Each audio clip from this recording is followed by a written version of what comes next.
You ever have problems with your garbage disposal? Well, today when I went to turn it on, I got this. It just hums, it doesn't spin. So, took my handy dandy light, looked down in here, and I don't know if you can see on the video, but there is a screw jammed up in my garbage disposal.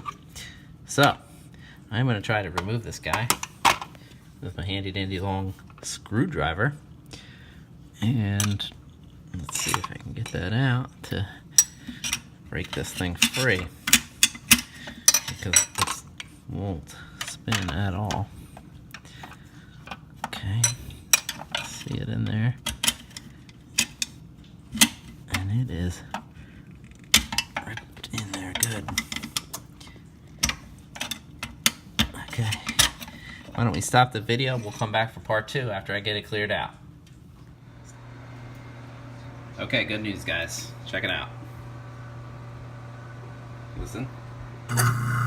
It's spinning. I was able to get the screw out. Here was the culprit.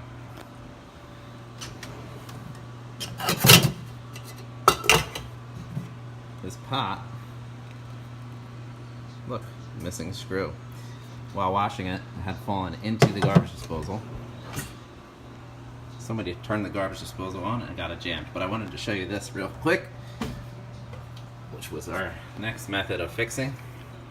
It's my handy dandy Allen wrench tool. Alright, down here, if you go down to the garbage disposal, get up under here, you can see that there's a spot for an Allen wrench. Hop in here, and if you're ever stuck, lock that guy in and just give it a spin, and that'll spin the inside of your disposal, breaking the jam. Good luck.